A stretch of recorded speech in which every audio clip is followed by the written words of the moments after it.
As to the fifth count of the information Gage Grosskreutz, we the jury find the defendant Kyle H. Rittenhouse not guilty.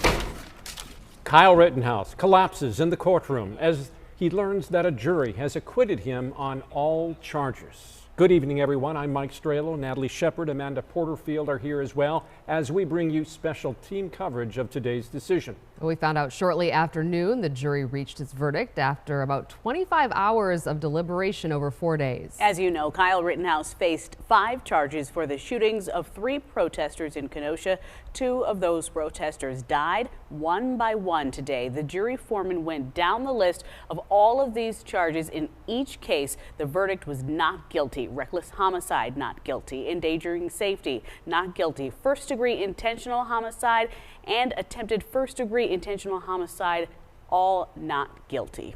CBS 58 anchor Jessup Reisbeck is in Kenosha tonight, anchoring part of tonight's team coverage. And we have more than half a dozen reporters covering many of the angles of this story. Most of them are in Kenosha right now, and as we have throughout the trial, we begin with Kristen Barbaresi, who joins us live with a look at the verdicts and the factors that may have gone into it. Kristen. None of the jurors wanted to speak after those verdicts were read, but we do have some insight into how they made this decision. That's because of the questions they asked. They did not ask many. It seems one of the most vital parts of this case and those deliberations was a 30-second drone video. The state got this drone video of the Joseph Rosenbaum shooting a week into the Kyle Rittenhouse trial and shifted their strategy, hanging their case on these 30 seconds. Prosecutor Thomas Binger made it the focus of his closing arguments. I'm going to replay it a few times so you can see quite clearly that the defendant sets the fire extinguisher on the ground with his left hand and then brings his left hand over to the gun and raises it and points. But the defense argued the video isn't clear and called it a desperate last-minute attempt by the state. Provocation, another thing. Think back on November 2nd when this case started.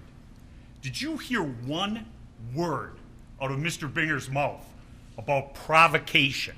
You didn't, because it was never said. But when his case explodes in his face, now he comes out with provocation. The jury took notice, asking to see the drone video and slow motion versions during deliberations. They spent 46 minutes alone in the courtroom, watching it on multiple screens over and over, talking about what they saw. It was the very last question jurors asked. After that, they went back into the jury room for more than a day of deliberations before reaching these 5 verdicts. Not guilty, not guilty, not guilty, not guilty, not guilty.